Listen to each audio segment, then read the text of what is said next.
নমস্কার বন্ধুরা, welcome to Gurukul study centre.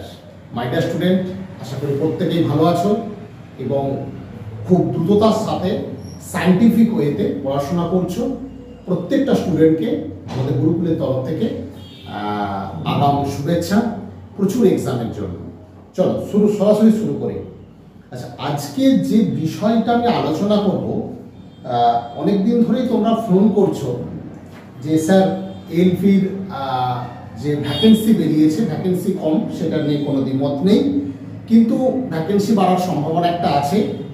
যদি নাও থেকে থাকে, এখন এই পজিশনে কি করা উচিত, বিশেষ করে কোন দিকটায়, পার্ট বি। হ্যাঁ, আমি যারা একদম নতুন স্টুডেন্ট তাদেরকে বলবো যে তোমাদের জন্য একবার আমি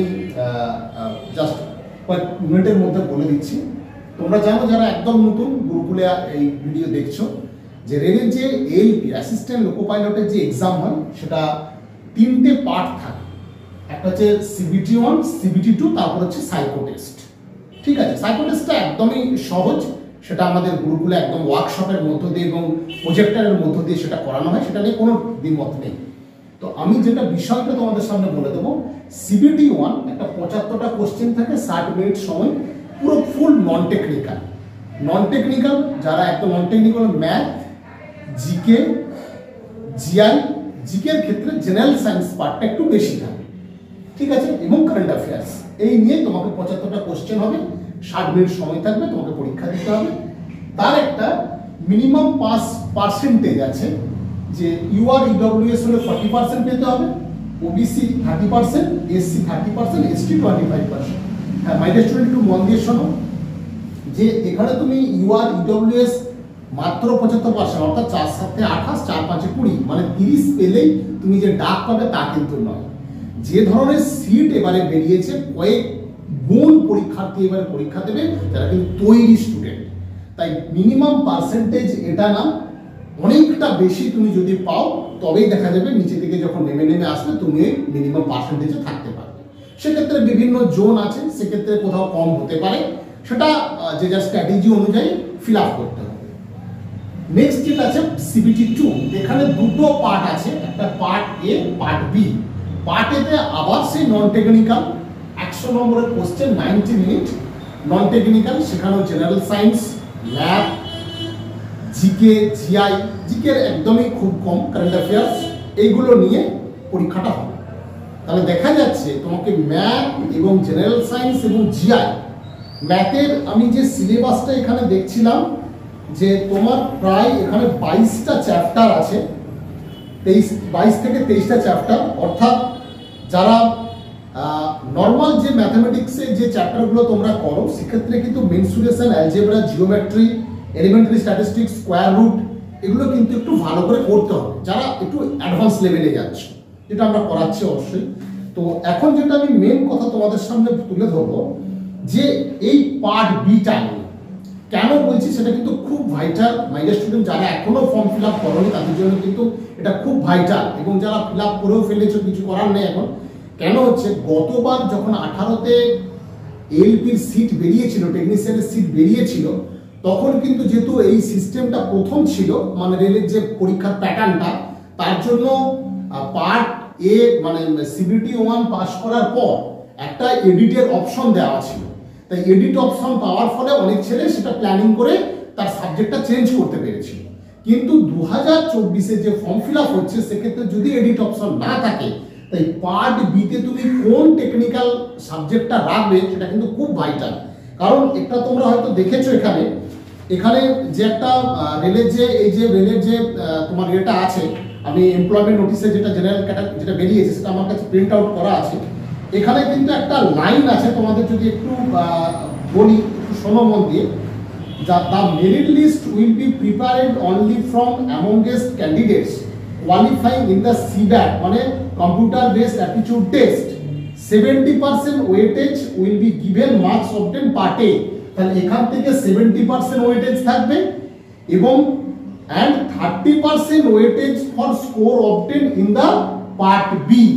30% weightage for score obtained in the part B, মানে কম্পিউটার বেসড অ্যাপটিটিউড টেস্ট। তাহলে দেখা যাচ্ছে যদি তোমরা যেটা কোয়ালিফাইং যেটা করতে সেটা না, যে যত নম্বর তুলে রাখতে পারবে তাই কিন্তু খুব ভাইটাল। তাই এই সাবজেক্টটা কিন্তু খুব ভাইটাল হচ্ছে।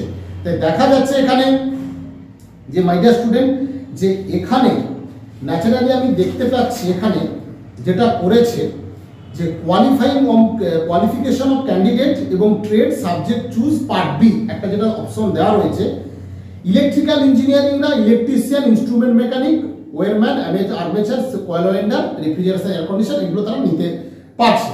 কিন্তু আমি মেনলি যারা বিটেক ডিপ্লোমা মেকানিক্যাল আছো, মাই ডিয়ার স্টুডেন্ট মন দিয়ে শুনো, যারা বিটেক ডিপ্লোমা মেকানিক্যাল আছো তাদের ক্ষেত্রে বলবো যে তারা এখানে ফিটার আছে, মেকানিক আছে, মোটর ভেহিকেল যেটা tractor machine, diesel mechanic, Turner, machinist, refrigeration, air condition mechanic, তারপরে হিট ইঞ্জিন এবং মেইনটেনেন্স মেকানিক। অ্যাকচুয়ালি দেখা যাচ্ছে যারা মেকানিক্যালের স্টুডেন্ট বিটেক এবং ডিপ্লোমা তাদের ক্ষেত্রে বলবো যে তোমাদের এখানে যতগুলো পার্ট বিতে সাবজেক্ট আছে ম্যাক্সিমাম সাবজেক্টই কিন্তু আইটিআই সাবজেক্ট আছে। তাই তোমাদের ক্ষেত্রে হিট ইঞ্জিন কিন্তু তোমাদের সাবজেক্টে ছিল না, যারা মেকানিক্যালের বিটেক এবং ডিপ্লোমা আছো, যারা আইটিআই স্টুডেন্ট তাদের কিন্তু হিট ইঞ্জিন নেই। তাই আমি বলবো তোমরা যারা আমাদের যে গুরুকুলের টিম আছে, স্যারেরা যারা আছেন এবং আমরা যেটা প্ল্যানিং করেছি, যদি তোমরা মেকানিক্যালের স্টুডেন্টরা অনলি হিট ইঞ্জিনটা রাখতে পারো তাহলে কিন্তু তোমাদের তুলনামূলক প্রফিট কিন্তু অনেকটা বেশি।